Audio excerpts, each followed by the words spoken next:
Jarmarky, trhy, oslavy, med a výrobky z něj byly vždy součástí života lidí i ve městech.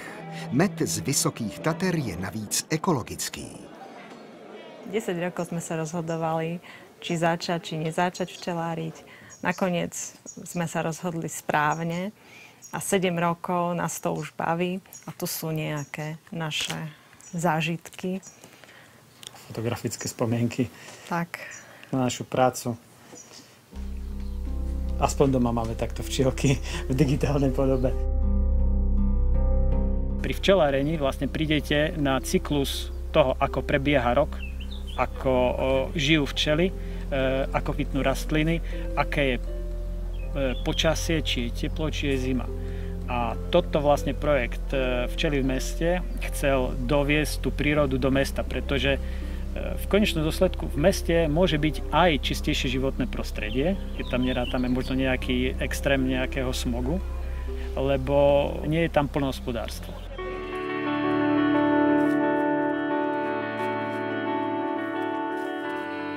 Aj pre včelárenie v intraviláne ako v obci sú určité zákony, ktoré musíte splniť. Ľudia môžu byť alergickí a niektorí môžu na to doplatiť aj po jednom pichnutí žihadlom životom. My sme v prostredí, kde žije normálne medveď a my sme tu prišli. Je to chránený živočích, čiže musíme robiť to, aby sme ho neohrozovali a aby neohrozoval naše včielky. My si chováme matky, ktoré nie sú útočné. Teraz vidíte, že napríklad tie jednotlivé včely pristávajú a stojím v letovej zóne včiel a vlastne nič sa nedeje.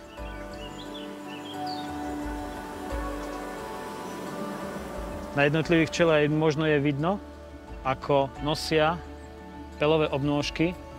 To sú vlastne pelové zrná, ktoré pozbierali na kvetoch, pospájali s nektárom a donášajú si do úla. To je ich chlebík.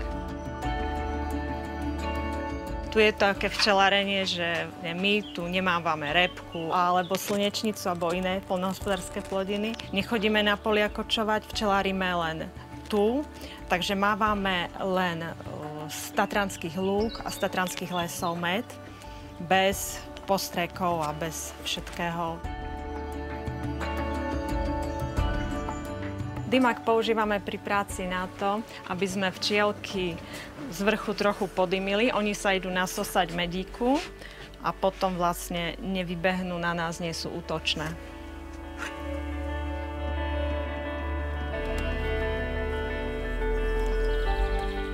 Táto myšlienka u nás zotrvávala dlho. Deti nám trošku podrástli, tak sme si našli taký koníček. Začala som chodiť do školy, kde som sa naučila teoretické vedomosti, aj nejaké praktické, no a potom prax pri včelách už ukázala svoje. Doma sme mali vysokú spotrebu medu, ktorý sme kupovali stále od známeho včelára. No a postupne tá myšlienka, ktorá dozrievala medzi nami, že si nájsť nejaké spoločné hobby, tak dopracovali sme sa až k tejto záležitosti. Tu sú trúdy. To je vlastne samec. On nemá žihadlo.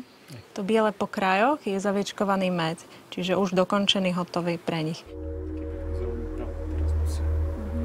Človek nesmie byť alergický. Tá alergia samozrejme dá sa liečiť. Poznám prípady včelárov, ktorí majú naozaj alergiu a včelária. Samozrejme dá sa naobliekať. Alebo dá sa chovať kľudná odroda včiel. Včela je hospodárske zviera. To znamená, že podlieha veterinárnym predpisom, že vy keď chcete zriadiť chov včiel, tak do 7 dní musíte vlastne nahlásiť tento chov. A druhá vec, podlieha veterinárnym prehliadkam. Tá prechemizácia poľnohospodárstva a celkovo životného prostredia oslabuje ich imunitu. Tu je matka. Tohtoročná matka. Bielú budku mám. Táto matka má mesiac. Celú rodinu tvorí jedna matka, niekoľko tisíc trúdov a v lete 50 až 80 tisíc robotníc. V zime ich počet klesá na nejakých 10 až 15 tisíc. V zime vlastne oni potrebujú len hriať kráľovnu, Čiže okolo sú mladé včely, potom staršie včely a tak sú v chumáči a hrejú sa. Včelár musí sa správať tak, aby choval rodinu, ktorá mu vyprodukuje prebytok. Tento rok v našej oblasti je to dosť slabšie, lebo to ochladenie, ktoré prišlo v máji, pri týchto nadmorských výškach okolo 900 metrov, tie rastliny prestali kvitnúť alebo boli umrazené.